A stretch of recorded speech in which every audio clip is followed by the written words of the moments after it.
Launch करेंगे and the book is called कोविड-1981।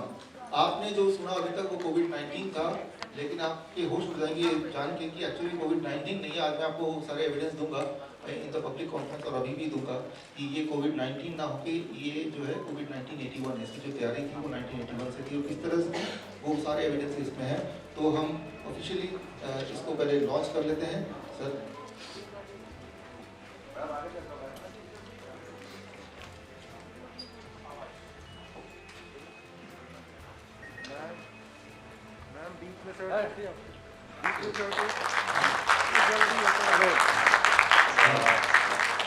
अरे madam hello.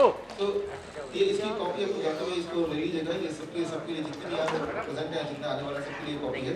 तो इसके अंदर जो चीज़ें हैं मैं कुछ अगले 1 मिनट में कुछ सवाल आपके सामने रखूँगा। वो सवाल भी है, वो सवाल के अंदर जवाब भी छुपा हुआ है। सवाल में फटाफट पढ़ता हूँ। RT-PCR टेस्ट फॉर कोविड-19 ये किसने अप्रूव किया दुनिया में? आंसर है किसी ने भी नहीं अप्रूव किया। ये जो मोबाइल के रिंगटोन आप सुनते हैं घड़ी घड़ी जब भी किसी को फ़ोन मिलाना चाहते हैं, ये दुनिया में कहाँ चल रहा है? दुनिया में सिर्फ 3 महान देश हैं, भारत, नेपाल और बांग्लादेश। बाकी पूरी दुनिया में कहीं नहीं चल रहा। तीसरा है ये पीपीई किट पहन के जो डॉक्टर दिखते हैं जोकर की तरह, बिल्कुल जोकर की तरह लगते हैं। ये पीपीई किट किसने अप्रूव किया है पूरी दुनिया में? इसका जवाब है किसी ने भी अप्रूव नहीं किया। इनफैक्ट ये काम ही नहीं करता है। 5वां सवाल है मेरा, why no corona in political rallies? Political rallies से कोरोना कैसे गायब हो जाता है? ये सिर्फ भगवान जानता है और कोई भी नहीं जानता है। और हमने ये सुना है कि कोरोना रात को आता है, इसलिए रात का कर्फ्यू लगा दिया जाता है। रात का कर्फ्यू कहाँ लगाया जाता है पूरे दुनिया में? It happens only in India और कहीं नहीं लगाया जाता। अच्छा, how can a dead body spread corona? Dead body corona spread कर सकता है क्या?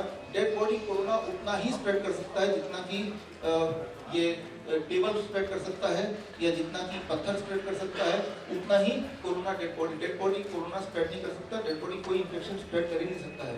आप लोगों ने 8वीं में पढ़ा होगा।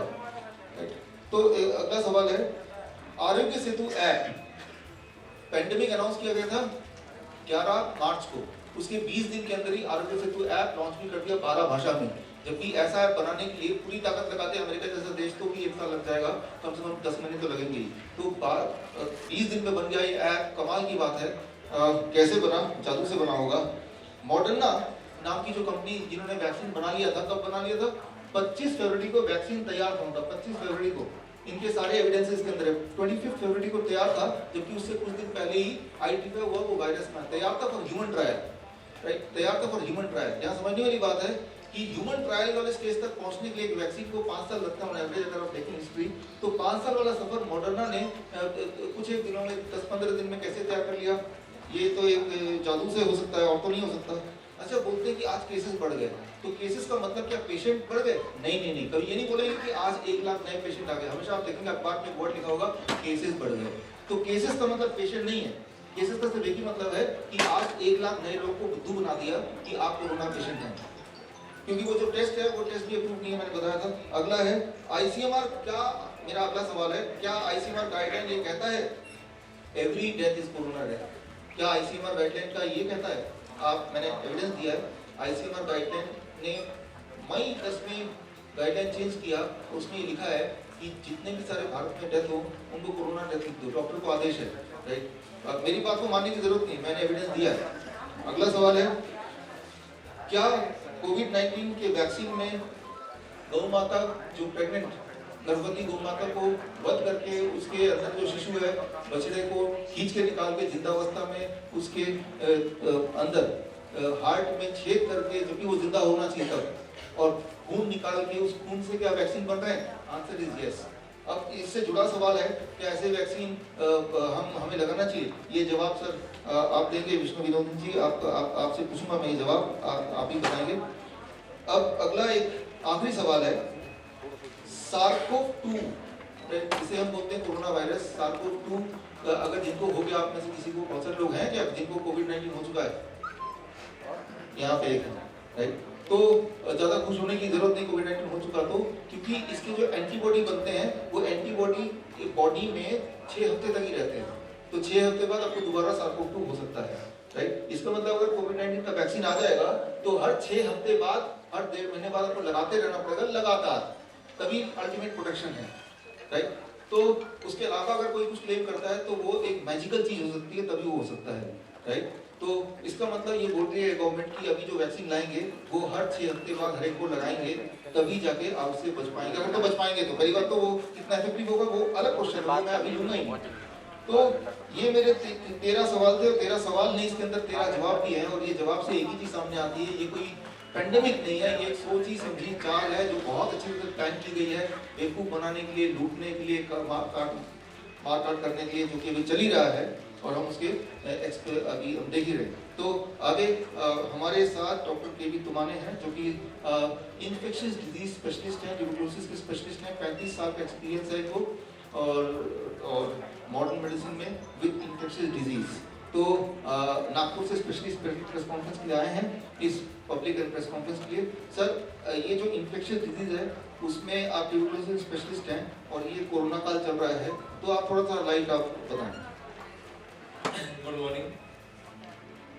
आज हम देखते हैं कि हर कोई मास्क लगा के बैठा है, मैंने भी लगाया है, नीचे किए।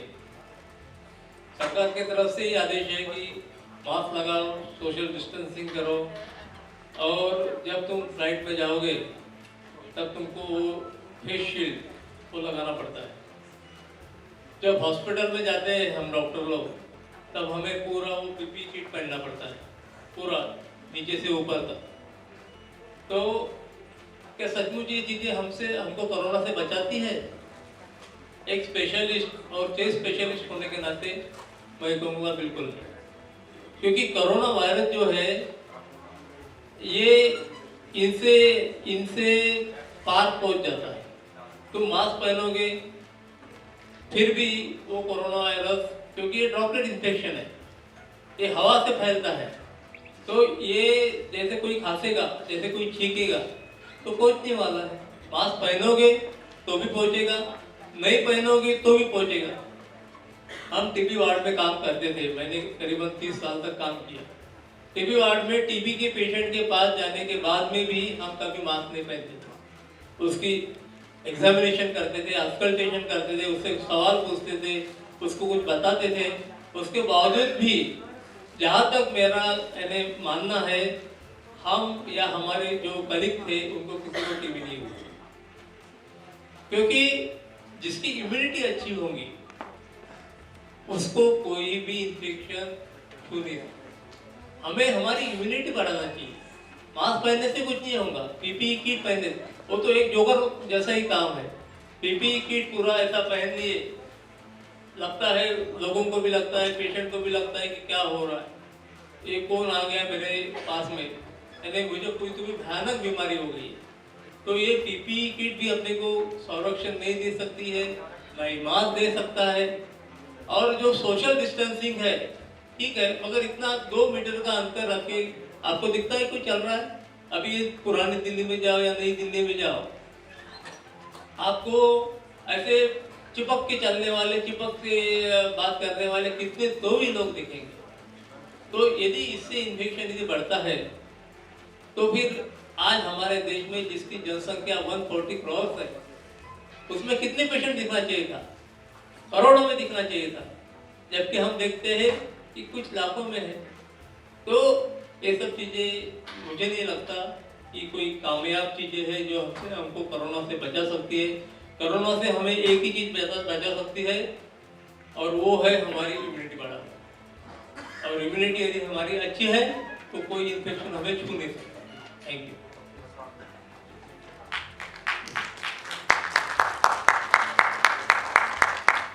Doctor B B. गोयल जी हमारे साथ हैं, 40 साल से प्रैक्टिसिंग नेचुरोपैथ हैं। इनसे हमने बहुत कुछ सीखा, मैं पर्सनली मैंने बहुत कुछ सीखा पिछले 10 सालों में।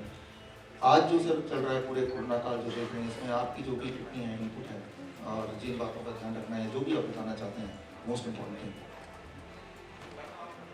नमस्कार। देखिए, हमारी बॉडी का एक अपना सिस्टम है, लिम्फेटिक सिस्टम, उसमें एंटीबॉडीज ऑटोमेटिक बन जाती है जब भी कोई इन्फेक्शन होता है। यहाँ सवाल ये आता है कि जब एंटीबॉडीज हैं तो इन्फेक्शन क्यों होता है? इन्फेक्शन होता है कि हमारे शरीर में टॉक्सिन, वेस्ट, कचरा जो है वो भरा हुआ है। ये कुदरत का नियम है, कोई भी चीज़ सड़ेगी वो डिकम्पोज होगी, डिकम्पोज होने के लिए कीटाणु पैदा हो जाएंगे, कीटाणु वहीं से पैदा हो जाते हैं। हमारे शरीर में लाखों करोड़ों कीटाणु होते हैं जो सोए हुए होते हैं, यूं कहिए। जब उनका एटमोसफियर उनके फेवर में आ जाता है, वो एक्टिव हो जाते हैं। इसलिए जो है कोई डरने की जरूरत नहीं है। केवल जो है, जैसे डॉक्टर साहब ने बताया कि अपनी इम्यूनिटी सही रखो, अपना लाइफस्टाइल सही रखो। एक सिंपल सा मैं बताता हूँ, प्राकृतिक चिकित्सा में सबसे बड़ा जो अहम है वो ये है कि ये प्रिंसिपल उसका कि सब बीमारियों का कारण है शरीर में टॉक्सिन, वेस्ट, कचरा, गंदगी इकट्ठा होना, और सब बीमारियों का इलाज उस गंदगी को बाहर कर देना। सारा ऑटोमेटिक सिस्टम सही हो जाता है। अब जो है कीटाणु पनपते हैं, उनका भोजन वहाँ पे, जब हमने उनका भोजन हटा दिया वो मर जाएंगे, बाकी एंटीबॉडीज हमारा काम करती हैं।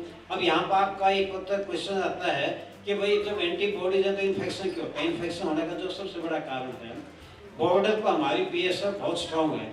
घिराई युद्ध भी छिड़ जाए तो क्या होगा, हम हार सकते हैं क्योंकि डिस्टर्ब हो गया सारा। ऐसे हमारी बॉडी जब अंदर टॉक्सिन्स के लिए फाइट कर रही है, वेस्ट के लिए फाइट कर रही है, वहाँ सिस्टम बिगड़े हुए हैं, तो उसका नतीजा यही होता है, फिर जो है इन्फेक्शन में हावी हो जाता है। अदरवाइज तो इन्फेक्शन हो रहा है मतलब ही नहीं, इम्यूनिटी सिस्टम ऑटोमेटिक चलता है। तो कितने लाखों लोगों को, करोड़ों लोगों को इम्यूनिटी हो भी चुकी होगी, इन्फेक्शन हुआ होगा और ठीक हो जाता है। तो इसलिए जो है इसमें डरने की जरूरत नहीं। रहा वायरस का, वायरस तो दुनिया जहान के आते रहेंगे, नए नए आएंगे जाएंगे और आते रहे हैं। देखिए मैं एक छोटा सा एग्जांपल देता हूँ। विषकन्या का आपने नाम सुना होगा। बचपन से यानी चाइल्डहुड से उसको स्लो पॉइजन दिया जाता है, बाद में जो है विषैली बन जाती है लड़की, जरा सा काट दो जहरीली हो जाए। जबकि इंसान जो है वैसे जहरीला नहीं है, बस वही चीज़ हमारे वायरस में है। पुराने वायरस में वो केमिकल चेंजेस जो होके वो नया रूप ले लेते हैं, नए मतलब इफेक्ट आ जाते हैं। तो इसलिए जो है मेन चीज़ क्या है, अपना लाइफ स्टाइल को सही रखिए, तो मतलब कोई भी इन्फेक्शन की डर ही नहीं रहे।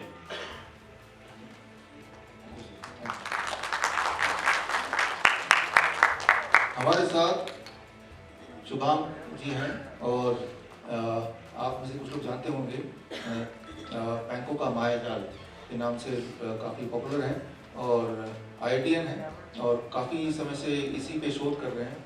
तो कोरोना काल में डर, कोरोना से तो है ही नहीं, वो तो आपने देखा ही है ही नहीं कोरोना से डर, लेकिन डर एक चीज़ से और है जो आपको दिख नहीं रही है और वो इतनी डरावनी है कि मुझे लगता है कि उससे ज़्यादा डरावनी चीज़ कोई इस दुनिया में तो नहीं है। वो एक डरावनी चीज़ क्या है वो, या फिर मैं सीधे से जवाब दे दूँ, क्योंकि आज से 6 महीने बाद अगर मैं आपसे पूछूं कि हमारे जेब में और बैंक में सारे पैसे रखे हैं, कोई लाखों रुपए किसी की जेब में, करोड़ों रुपए बैंक में रखे हैं, ऐसा कि कोई दिन आ सकता है इस कोरोना काल की वजह से कि हम बैंक में गए और पैसे निकालने गए और वो तो गायब है ही नहीं। तो इससे जुड़ा हुआ कुछ इनपुट दे दें आप लोगों की आंखें खोलने के लिए। ध्यान हमारा कोरोना पे है, ये एक कैमोफ्लेज है कि ध्यान यहाँ है और उधर से पीछे से सब कुछ साफ कर लो, राइट। तो वो जो भी मैं बोल रहा हूँ वो इंडिकेशन आप समझ गए, उसको थोड़ा सा आप राइट दें अपने हिसाब से। जी नमस्कार, मेरा नाम शुभाम यादव है और हम लोगों का एक यूट्यूब पर चैनल भी है भारतीय परिवार के नाम से। तो काफ़ी समय से हम लोग देख रहे थे कि जब ये पूरा प्रोसेस चला तो इसकी थोड़ी बहुत जानकारी हमें लगी, पहले से पता था कि शायद ऐसा होगा, लेकिन इतना जल्दी होगा उसका एक अंदाज़ा नहीं था कि किस तरीके से ये सब किया जाएगा। तो ये जो लॉकडाउन लगाया जा रहा है, तो ये एक सीरीज़ ऑफ वेव्स आएंगी लॉकडाउन्स की, वायरस की भी, लॉकडाउन्स की। क्योंकि देखिए काफ़ी समय से कुछ लोग हैं दुनिया के अंदर जिनका पूरी दुनिया के ऊपर इकोनॉमिक कंट्रोल है, और वो लोग नहीं हैं जो मतलब जिनके पास पैसा, जिन्होंने कमा लिया है या बिजनेस करके इकट्ठा किया है, वो लोग पैसा बनाते हैं। तो दुनिया के अंदर जितने भी सेंट्रल बैंक्स हैं वो उनके ही कंट्रोल के अंदर है। हमारा रिजर्व बैंक ऑफ इंडिया भी हो गया, या फिर अमेरिका का फेड है, या फिर लंदन के अंदर है। तो दुनिया के अंदर जितने भी सेंट्रल बैंक्स हैं वो उनके कंट्रोल में हैं और उसके थ्रू किसी भी देश में क्या करवाना है वो उस चीज़ को डिसाइड कर देते हैं।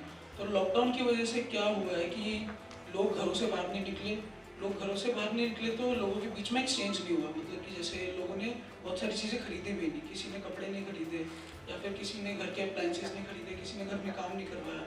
तो जब तक लोगों के बीच में पैसे का एक्सचेंज नहीं हुआ तब तक लोगों ने नया लोन भी नहीं लिया बैंक से। लोग बैंक से लोन लेते हैं तो ही बाजार के अंदर, तो ही समाज के अंदर पैसा आता है। ये प्रोसेस हम समझेंगे तभी पता लगेगा कि नया पैसा कैसे आता है मार्केट के अंदर। पैसा क्रेडिट पर ही आता है, कर्ज पर ही आता है। आप जब बैंक से जाके आपको कोई अपनी कार लेनी है तो आपने जैसे 10 लाख रुपए का एक लोन लिया बैंक से, तो उसी समय वो नया 10 लाख रुपए बन के मार्केट के अंदर आता है, उससे पहले 10 लाख रुपए बन के नहीं आता। तो ये क्रेडिट ही पैसा लेके आता है। तो जब लोगों ने वो कर्ज लेना बंद कर दिया बैंक से, तो बैंक्स का भी एनपीए बढ़ रहा है, क्योंकि रीपेमेंट नहीं हो पा रहा है बैंक्स का दोबारा से। तो रीपेमेंट नहीं हो रहा, तो बैंक्स अब धीरे धीरे आप देखेंगे कि जब पहले सबसे पहले पीएमसी बैंक फेल हुआ था, उसके बाद यस बैंक फेल हुआ था, तो अभी उन बैंक्स की न्यूज़ नहीं आ रही है टीवी में। इसका मतलब ये नहीं है कि उनके जो कर्मचारी थे या फिर उनके जितने भी खाता धारक थे उनको वापस मिल गया उनका पैसा, अभी भी दिक्कत आ रही है उनके साथ। और जैसे कि अभी आपने देखा रिसेंटली लक्ष्मी विलास बैंक भी फेल हुआ। अभी छोटे बैंक्स का नंबर आ रहा है, क्योंकि उनका आप जैसे एसबीआई या फिर बैंक ऑफ बड़ौदा, आज से 3 साल पहले शायद बैंक ऑफ बड़ौदा का मर्ज किया गया था, उसके अंदर 2 बैंक मिलाए गए थे। तो वो इसीलिए मिलाए गए थे क्योंकि बैंक ऑफ बड़ौदा के ऊपर भी खतरा आ गया था। और ऐसी बात नहीं है कि अगर आप बैंक को मर्ज कर दो तो एक बैंक बच जाएगा, उल्टा उसके ऊपर खतरा उतना ही ज़्यादा हो जाता है, क्योंकि 2 बैंक्स का बर्डन भी उसी बैंक के ऊपर आता है, जैसे बैंक ऑफ बड़ौदा है। उसी तरीके से आपको नहीं पता कि शायद एसबीआई के साथ भी कब ऐसा हो। अभी छोटे बैंक का नंबर है, कल बड़े बैंक का भी आ सकता है अगर इसी तरीके से चला। और हमें ऐसा लग रहा है कि शायद ये परिस्थिति अपने आप बनी है, अपने आप नहीं बनी है। प्लान्ड था सब कुछ, चीज़ें पहले से प्लान्ड थी, कुछ भी अपने आप नहीं होता है दुनिया के अंदर। कुछ लोग हैं जो इन चीज़ों को डिसाइड कर रहे हैं। तो हो सकता है आज से कुछ समय बाद ऐसा हो, क्योंकि देखिए डिजिटलाइज होती जा रही है सारी चीज़ें। अब पैसा डिजिटलाइज ही इसलिए किया जा रहा है ताकि उसके ऊपर कंट्रोल ज़्यादा हो सके। जब तक डिमोनेटाइजेशन भी इसीलिए ही किया गया था ताकि डिजिटलाइज ज़्यादा हो सके चीज़ें, आप लोग ऑनलाइन ट्रांजैक्शन पे ज़्यादा प्रेफर करें बल्कि कैश के ऊपर। इसीलिए ही उस चीज़ को डिजिटलाइज किया गया। आपको नहीं पता कब आपके अकाउंट बंद किया जा सकता है और कब आपको ये बोल दिया जाए कि अब आपके बैंक में पैसे नहीं है, आप महीने के अंदर 20,000 रुपये, 5,000 रुपये, 25,000 रुपये ही निकाल सकते हैं। तो और ऐसी बात नहीं कि जिन लोगों का अकाउंट बैंक में होता है, लोग क्या सोच लेते हैं कि भाई चलो लक्ष्मी विलास बैंक फेल हुआ या फिर यस बैंक फेल हुआ तो हमें उससे क्या लेना देना, हमारा अकाउंट तो उसके अंदर नहीं था। लेकिन उस बैंक को दोबारा से रिवाइव करने के लिए सरकार जो पैसा डालती है वो आपके टैक्स का पैसा है। तो कोई भी बैंक फेल हो जाए, नुकसान लोगों को ही भरना पड़ता है। सरकार आपके ऊपर टैक्स लगाएगी, उस पैसे को आपसे लेगी और तब उस बैंक को रिवाइव करेगी। और बैंक फेल क्यों होता है, इसका एक लंबा प्रोसेस है। हम जब पैसे बनने की प्रक्रिया में जाएंगे कि पैसा बनता कैसे है, फ्रॉम स्क्रैच, शुरुआत से कैसे बनता है, उसको जब हम समझेंगे तभी आपको ये चीज़ समझ आएगी कि बैंक फेल अपने आप क्यों होते हैं। और इस सिस्टम जो आज सिस्टम चल रहा है दुनिया के अंदर, भारत के अंदर नहीं पूरी दुनिया के अंदर, उसके अंदर बैंक्स फेल होने ही हैं। आज नहीं होंगे कल होंगे, क्योंकि अगर आप ध्यान से देखें तो एक छोटा सा किसान वो भी कर्ज के अंदर है, एक व्यापारी वो भी कर्ज के अंदर है, जो हमारे देश की राज्य सरकारें हैं उनके ऊपर भी इंडिविजुअल कर्ज है सबके ऊपर, और जो हमारी सरकार है, देश की सरकार है, हमारे देश के ऊपर भी कर्ज है। दुनिया के जितने देश हैं उन सबके ऊपर कर्ज है। तो कर्ज है किसका? पहली बात तो ये है, एक वेबसाइट है, आप चेक कर लीजिएगा, ये मैं खुद नहीं बता रहा हूँ, आप खुद भी अपनी रिसर्च कीजिएगा इस चीज़ में। वर्ल्ड डेब्ट क्लॉक करके एक वेबसाइट होती है, वर्ल्ड डेब्ट क्लॉक पे आप जाएंगे तो आपको दिख जाएगा किस देश के ऊपर कितना कर्ज अभी चल रहा है। वो लगातार ऐसे चलता रहता है, जैसे अगर आप बाइक चलाते हैं तो मीटर आगे जाता है, डिजिटल मीटर, उसी तरीके से वो डिजिटली बढ़ता रहता है लगातार कर्ज। तो वो जब सभी देशों के ऊपर कर्ज है तो कर्ज है किसका, दे कौन रहा है, उसके पास देने के लिए आया कहाँ से? लोगों के अंदर भ्रम है कि भाई आज सोने के आधार पर पैसा बनता है, सोने के आधार पर नहीं बनता, गोल्ड स्टैंडर्ड खत्म हुए बहुत साल बीत चुके हैं। तो इन चीज़ों को जब हम समझेंगे तो आपको समझ आ जाएगा कि आज से कुछ समय बाद जब आपके पैसे के ऊपर भी खतरा है, कोई और भी बैंक फेल हो तो भी आपके ऊपर खतरा है, आपका बैंक फेल होगा तो है ही। तो ये चीज़ ऐसी नहीं है कि सिर्फ आपके हेल्थ को नुकसान देगी, क्योंकि हेल्थ को तो नुकसान नहीं देगी, ये चीज़ प्रूव हो चुकी है, और आपके इकोनॉमिक्स को नुकसान देगी, ये चीज़ तो निश्चित है। आज नहीं देगी, आज से 3 महीने 4 महीने बाद जरूर देगी। मैं अपनी बात यहीं पूरी करता हूँ। इतना थैंक यू। ये जो समय है, जितना समय इन्होंने लिया, ये बहुत कम समय to understand the whole thing. तो हमारे इसमें जो पब्लिक लेक्चर होगा अभी, तब इनको स्टेज पे दोबारा बुलाएंगे, तब ये डिटेल में और भी समझाएंगे इसके आगे की कहानी। तो बोलने का मतलब ये है कि अगर जैसा मुझे समझ आया कि नाइट कर्फ्यू लग गया और वैसे मानते चले गए, तो इनका कहना जो एनालिसिस ये है कि आज से 3 महीने बाद आप देख लीजिएगा, जो कि ऑलरेडी 13 करोड़ लोगों तक के भारत में हो चुका है, जो बेघर हो चुके हैं, जो बेरोजगार हो चुके हैं। तो चाहे आप कितने भी बड़े पैसा लगा रखा तो बैंक में है ना, वो गायब हो जाएगा, राइट। कब किसकी बारी आएगी वो समय की बात है। उसको रोकने के लिए आज हमें तैयारी करनी पड़ेगी। आज तो हम रोक सकते हैं, लेकिन जब होना शुरू हो जाएगा फिर नहीं रोक सकते, राइट। तो ये अगर हम सोचे हमने सुन लिया बड़ा अच्छा लग रहा है या बड़ा ही हमने अच्छा महसूस किया, कुछ नया मिला, but you have to go beyond it, right. तो खैर इस पूरे आज के सेशन में यही सारी चीज़ करनी है, और मुझे लगता है कि हम लोग जितने लोग यहाँ हैं और अभी लाइव हमें देख रहे हैं इस वक्त करीब 5-7 हज़ार अलग अलग चैनल्स के माध्यम से, जिसकी हमने पहले से तैयारी की हुई थी, और आने वाले समय में एक 15-20 मिनट में 10-15 हज़ार लोग देखेंगे। तो मैं सभी को एड्रेस कर रहा हूँ कि हम इससे अछूते नहीं होंगे, और हम अपने जीवन के सबसे वर्स्ट दिन पर्सनली देखने वाले हैं। वो चीज़ जो टीवी में देखते हैं हमें बहुत दुख होता है, यार उनके बेघर हो गए और वो तो सड़क पे है मजदूर, किसान सड़क पे, हमें दुख हो रहा है। लेकिन वो जब हम पे होगा तो भी वो दुख होने वाले भी नहीं बचे रहेंगे, क्योंकि वो ऑलरेडी पेरिश हो चुके होंगे। इसीलिए हमें आज कुछ करना है, तो दिस इज द डे। तो अब इसका एक और एंगल है जो जिसकी बहुत ही प्रचार की जा रही है कि वैक्सीन आ रहा है, मानो कोई अमृत आ रहा हो। लेकिन मैंने आपको बताया, यहाँ दिख भी रहा है आपको, साफ साफ देखिए, इस वैक्सीन को बनाने के लिए प्रेग्नेंट काव, जिसे हम गौ माता बोलते हैं, उसको प्रेग्नेंट कराते हैं पहले तो, प्रेगनेंसी के अवस्था में गला काटते हैं, और गला काटने से थोड़ी देर में उसकी मृत्यु हो जाती है। उसका जो बच्चा है वो बछड़ा जिसे बोलेंगे, वो पैर मारता है, और तब उसको पेट से चीरते हैं, और पेट से चीरने के बाद वो बछड़े को खींचते हैं, और खींचते हैं, that is very painful, right. और खींचने के बाद उसके हार्ट में एक पिन चुभाते हैं, जो कि बहुत ज़्यादा पेनफुल हो सकता है। वो छोटा बच्चा है, वो भी जन्मा नहीं है, और उसकी आवाज़ धीरे धीरे आती है, बड़ी तेज़ी से तीखी तीखी आवाज़ आती है दर्द की। और उस अवस्था में 15 मिनट का प्रोसेस होता है, उसके हार्ट से खून निकालते हैं, जिसे इंग्लिश में बोलते हैं मेडिकली फीटल बोवाइन सीरम।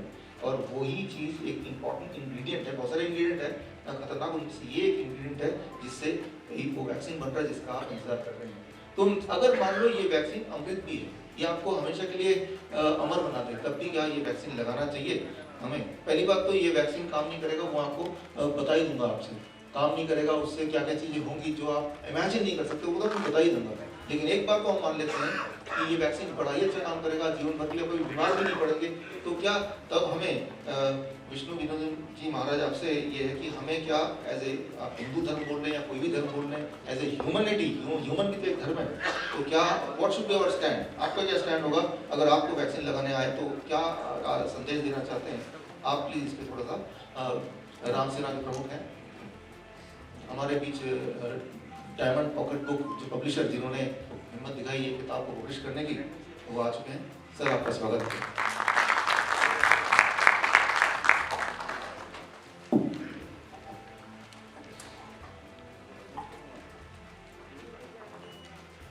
आज जिस प्रकार चीज़ें सामने आई, चाहे बैंकिंग को लेकर के या इस वैक्सीन को लेकर के, जिसमें गाय के बछड़े के साथ छेड़छाड़ की जाती है, मारा जाता है, उसका ब्लड निकाला जाता है और फिर ह्यूमंस में लगाया जाता है। और जैसे कि डॉक्टर साहब ने कहा कि अमर भी हुआ जाए, तो अमर तो रावण भी नहीं हो पाया अमर का आशीर्वाद लेने के बाद। राम भी नहीं रहे, यहाँ कृष्ण भी नहीं रहे, सब आते हैं चले जाते हैं, लेकिन हम क्या लेकर के जाते हैं ये महत्वपूर्ण है। तो मेरे को ऐसा लगता है कि जो बातें सामने आई हैं, ये आप देखेंगे आज हिंदू राष्ट्र की बात बहुत हो रही है, हिंदू राष्ट्र। राम का नाम लेकर के मुझे तो ऐसा लग रहा है ये राम का नाम ले रहे हैं, बगल में छुरी लेकर के चल रहे हैं, लोगों का गला काट रहे हैं। क्या इसी राम राज्य की परिकल्पना हम लोगों ने की थी? मुझे तो नहीं लगता कि ये राम राज्य है। और अगर इस प्रकार की वैक्सीन हम लोगों के सामने रखी जा रही है, तो इसको हिंदू समाज तो क्या, मेरे ख्याल से कोई समाज एक्सेप्ट नहीं कर सकता, कोई समुदाय, कोई पंथ, कोई धर्म एक्सेप्ट नहीं कर सकता। और अगर बात रही गला कटवाने की, तो हम लोग तो ये चाहेंगे एक बार को गला कटवा ले, लेकिन इस प्रकार की वैक्सीन हमारे अंदर और बच्चों के अंदर नहीं है। ये देश हमेशा कहीं ना कहीं ऐसी विभूतियों से भरा रहा है। भारत देश है ये, देवभूमि है ये, और मुझे ऐसा लगता है यहीं से आगाज पूरे विश्व में जाएगा। और आज वो दिन है कि यहाँ से लोगों को पता चलेगा कि विश्व में इस महामारी के नाम पर हो क्या रहा है। ये पेंडेमिक है, ये प्लैंडेमिक है। ये समझने योग्य बात है, ये प्लान किया हुआ है। तो इस पेंडेमिक का नाम लेकर के, अगर ये पेंडेमिक है तो लोग ठीक कैसे हो रहे हैं? वो कौन सी दवाई है जिससे ठीक हो रहे हैं? और ठीक हो रहे हैं तो वैक्सीन किस चीज की लगाई जा रही है? ये थोड़ा सा बुद्धिजीवी लोग हैं आप सब लोग, समझने योग्य बात है। ये भारत है, कितना कुछ डॉक्टर साहब ने बताया और डॉक्टरों की टीम बैठी हुई है यहाँ। मुझे तो, मैं शॉक्ड हूँ कि इतना कुछ हम लोगों के सामने अब आ रहा है, इतना कुछ देश बर्बाद होने के बाद मीडिया सो रही है, कोई बात को पहुंचाने वाला नहीं है। बैंकिंग खत्म होने जा रही है, बता रहे हैं 2021 तक बैंकिंग खत्म हो जाएगी। तो मैं बहुत शॉक्ड हूँ और मैं ये चाहूँगा सभी धर्म गुरुओं से, हिंदू धर्म के शंकराचार्यों से, सभी से निवेदन करूँगा, आप जागृत होइए और इस बात को जन जन तक पहुँचाइए। और अगर ऐसा होता है तो ये कहीं ना कहीं हमारे धर्म के लिए सबसे बड़ी हानि होगी। Thank you. हमारे बीच हमारे अतिथि आर पुलिस जी आ गए हैं। स्वागत है सर आपका। हेलो, बैठ के चले जाएंगे सर। कुरुक्षेत्र से सर अभी आप आ रहे हैं? कुरुक्षेत्र से इस इवेंट के लिए हमारे रिक्वेस्ट पे खास सारे रैली और बैरिकेड को किसानों की तरह तोड़ते हुए, मैनेज करते हुए सर आप यहाँ तक पहुँचे हैं, बड़ी बात है। नागपुर से किसान यूनियन के प्रेसिडेंट काकरे जी भी यहाँ पे हैं सर। ये किसान यूनियन नागपुर के प्रेसिडेंट हैं और किसानों के समर्थन के लिए पंजाब से और बाकी जगह से के समर्थन के लिए ऑलरेडी यहाँ पे आए हुए थे। तो हमने रिक्वेस्ट किया सर आपको यहाँ आना है, तो हमारे रिक्वेस्ट मान के थोड़ा समय उनमें से निकाल के आप यहाँ पधारे, ये बहुत बड़ी बात है हमारे लिए। तो अगर आप सहमत है महाराज जी से कि वैक्सीन की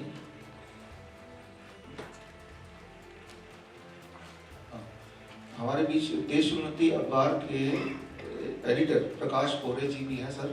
आप अकोला से स्पेशली आए हैं हमारे रिक्वेस्ट पे। तो इस तरह से आप समझ पाएंगे कि कितना गंभीर मामला है। सारे लॉकडाउन और सारे नाइट कर्फ्यू और सारे तरह के बैरियर को तोड़ते हुए आपकी तरह सब लोग यहाँ पहुँचे हैं। तो अगर आप महाराज जी से सहमत हैं तो ये वैक्सीन नहीं लगाना है, तो याद रखिए इस वक्त जब हम ये बातचीत कर रहे हैं, इस वक्त भी गौ माता का कत्ल कहीं ना कहीं हो रहा है, जिससे आपका वैक्सीन बन रहा है।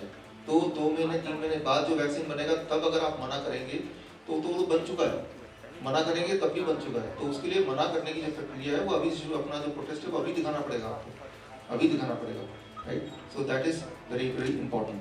तो अब थोड़ा आपके जो मीडिया से जो लोग हैं उनके दिमाग में कोई सवाल हो तो एक आध सवाल ले सकते हैं, and then we can start. हमारा तो पब्लिक कॉन्फ्रेंस का समय अभी शुरू होता है, लेकिन मीडिया क्योंकि हमने लेट शुरू किया प्रेस कॉन्फ्रेंस, तो मीडिया के अगर कोई एक आध सवाल हो तो हम ले सकते हैं। वैसे जितनी सारी चीज़ें हमने बताई ब्रीफली, उसका डिटेल में विद एविडेंसेस, सारे इस लेवल तक एविडेंसेस आपको मिलेंगे जिसके बाद ना तो आप डिनाई कर पाएंगे इसकी सच्चाई, ना कोई भी डिनाई कर पाएगा।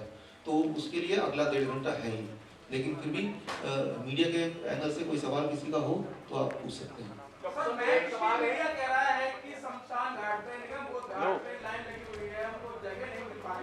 दोस्त बैठ जाना।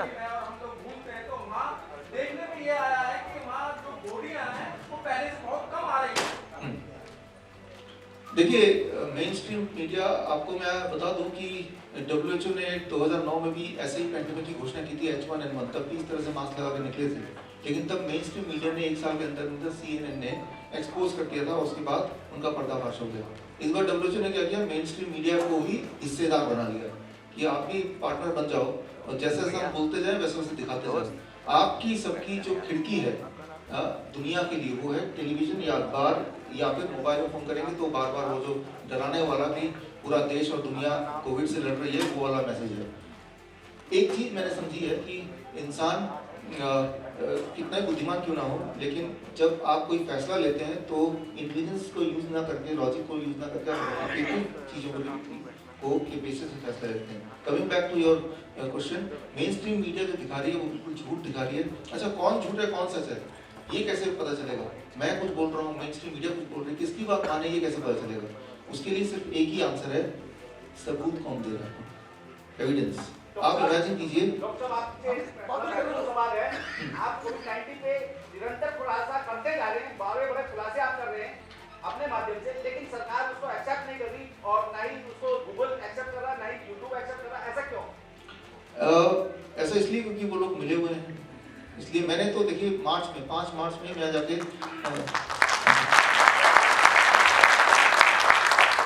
पार्लियामेंट में जाके हर्षवर्धन जी से मिला, सर के बड़े भाई मेंबर ऑफ पार्लियामेंट हैं, वही लेके गए थे मुझे, और तभी मैंने उनको बता दिया 5 मार्च तक लॉकडाउन नहीं लगा था, ना ही कोई घोषणा हुई थी एंडेमिक की, तब की बात बता रहा हूँ। तभी मैंने बता दिया था उनको जाके, हर्षवर्धन जी को मैं तो लाइव बता रहा हूँ कि सर ये जो हो रहा है, ये जो होने वाला है, ये तो एक फेक चीज़ हो रही है, और आप मुझे 5 पेशेंट दीजिए, मैं ठीक करके दिखाता हूँ। नहीं दे सकते, अच्छा मुझे पेशेंट के बीच में रख दीजिए, अपने आप को बीमार कर लूँगा फिर ठीक करूँगा। तब से लेकर अभी तक हमने 50,000 पेशेंट ठीक कर लिए हैं, और मैं पेशेंट के बीच में ही रहता हूँ। इसी तरह से मैं बड़ा कोशिश कर रहा हूँ कि मुझे कोरोना हो जाए, अभी तक तो हुआ नहीं। तो हाँ, तब से मैं 5 मार्च को भी मैंने रिक्वेस्ट किया उनसे, प्लीज हमें थोड़ा कोरोना दे दो, और तब से लेके मैं जब भी कोई दिखता ना, कोई पेशेंट कोरोना का फोन करता है या मेरे घर के आसपास होता है तो उनको मैं ऑफिस बुला लेता हूँ, या फिर उनके घर में मैं, अगर वो बोलते हैं तो मैं उनके घर लिटरली चले जाता हूँ घर में उनके, इस उम्मीद से कि शायद कोरोना हो जाए, मैं भी बोलूँ मैं भी पॉजिटिव, इंसान को पॉजिटिव रहना चाहिए, फिर चाहे वो कोरोना पॉजिटिव क्यों ना हो। Coming back to your question, sir मैं तो ये बोल रहा हूँ कि ये मिले हुए लोग हैं, सरकार भी तो इंसान है, कोई भगवान तो है नहीं, और ऐसा नहीं कि पूरी लॉबी मिली हुई है, 2-4 लोग हैं जो मिले हुए लोग हैं, और बाकी लोग हैं जो उनसे कंट्रोल्ड हैं, तो वो भी मिले हुए हैं। जैसे मैं बोल रहा हूँ सारी पुलिस मिली नहीं है, लेकिन वो किसी से कंट्रोल्ड है, वो कंट्रोल वाले के ऊपर का कंट्रोल वाला वही मिला हुआ है, राइट? तो ये है, मीडिया मिली हुई है, वो तो आपको बताने की जरूरत ही नहीं है कि वो किस तरह से चूज एंड पिक करके न्यूज़ दे रहे हैं, वो तो देख ही रहे हैं। हमने आज का ये इन्विटेशन मेन स्ट्रीम मीडिया में भी दिया था, तो उनमें से कोई आया नहीं, जैसा आप जानते हैं कि मैं तो एविडेंस दे रहा हूँ आपको, लेकिन कोई भी नहीं आया देखने के लिए, इतने इम्पोर्टेंट मुद्दे पे सुनने के लिए भी। और ऐसा नहीं कि वो मीडिया हमें नहीं जानती है, आज से पहले पिछले साल, उससे पिछले साल हमारे पुलिस में सारी मीडिया आती थी, उन्होंने ABP वगैरह ने उनको कवर भी किया, राइट? लेकिन आपके सवाल का जवाब वो मिली हुई है, उनको हिस्सा मिल रहा है। Sir I have to cut you short. 1981 कैसे है? देखो कुछ ना, 1981 कैसे है ये? देखिए ये आज अभी मैं अगले 15 मिनट में 20 मिनट में क्लियर करूंगा, लेकिन आपके टू दी पॉइंट बात करूं, जो आप देख रहे हैं कोविड-19, राइट, कि अभी अचानक कोई 1 साल पहले दिसंबर में कोई आ गया कोरोना, तो कोविड-19 नाम रख दिया, लेकिन आप शॉक रह जाएंगे कि इसकी तैयारी 1981 में इसकी नींव चल चुकी थी। कोविड-19 81 है ये, एक्चुअली कोविड-19 नहीं है।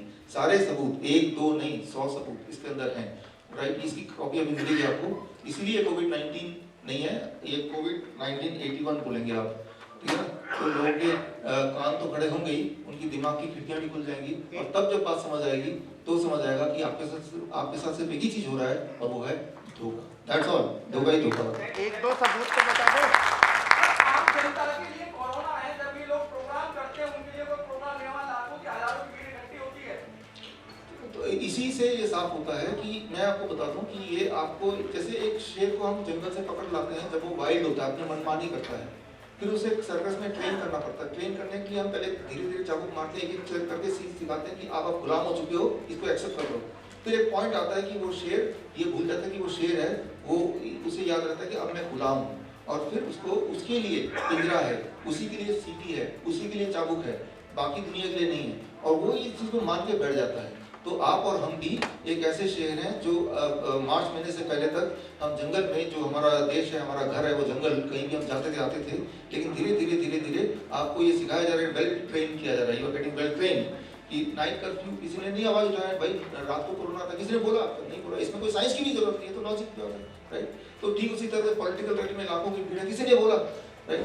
तो शेर है, आप गुलाम है, गुलाम को बोलने की इजाजत नहीं है। तो इस चीज की ट्रेनिंग मिल रही है आपको धीरे धीरे डोज करके। पहले दिन जब लॉकडाउन किया था ना, बोला कि भाई 6 महीने तक लॉकडाउन रहेगा, सिर्फ 1 ही दिन रहेगा, सिर्फ 21 दिन रहेगा, यही था ना, कि भाई 21 दिन की आदत डलवाओ, तो आप 2 महीने की आदत डलवाओ, आप परमानेंटली आदत डलवाओ, right? So that is the thing. तो यू आर गेटिंग ट्रेन, और हमें आदत पड़ भी चुकी है, हमें बहुत, हम कंफर्टेबल हैं, 5 मिनट लगा के अब कंफर्टेबल है। वो शेर कंफर्टेबल हो जाता है एक टाइम के बाद कि भाई अब तो मेरा ये दुनिया ही ये है और चाकू की मेरी जिंदगी है, तो वो हो चुका है, वो तो देख ही रहे हैं।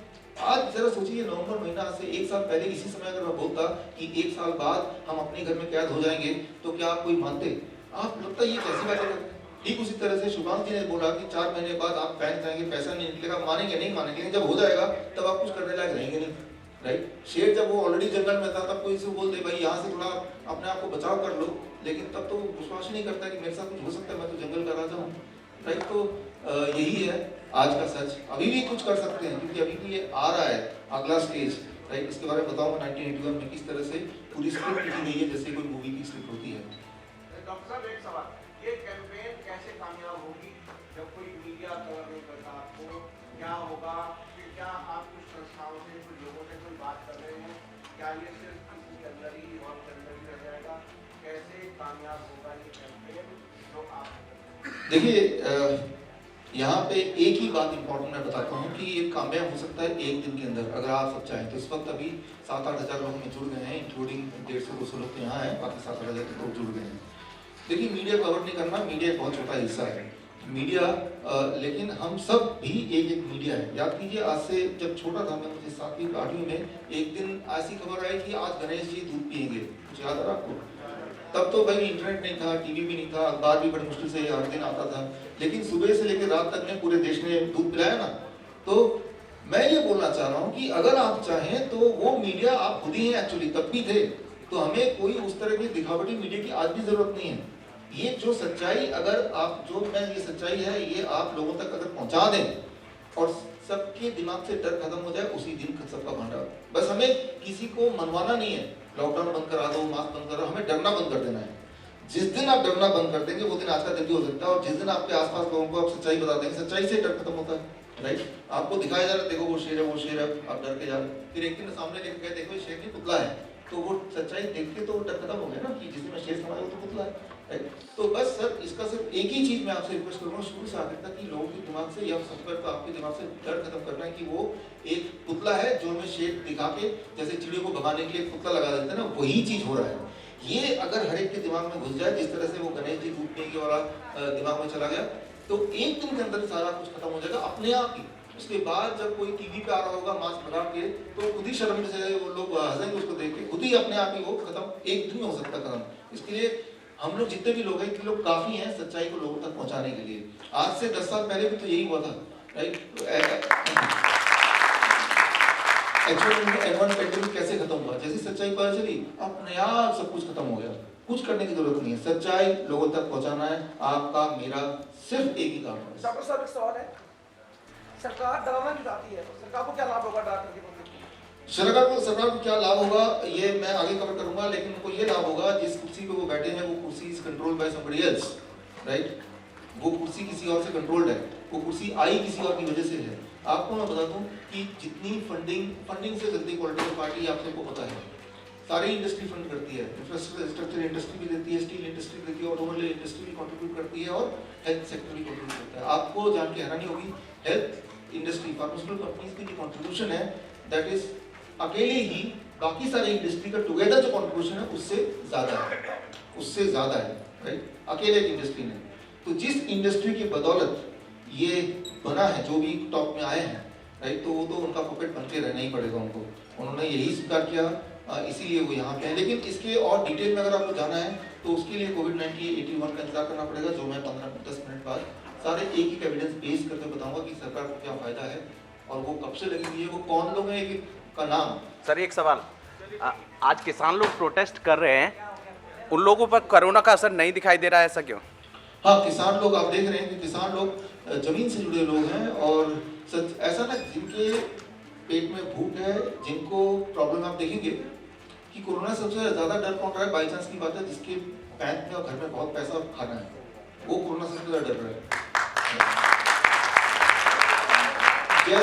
जैसे लोगों के जिंदगी में मुसीबत आती जा रही है किसी भी तरह से, जिसका जॉब चला गया वो कोरोना का डर चला गया,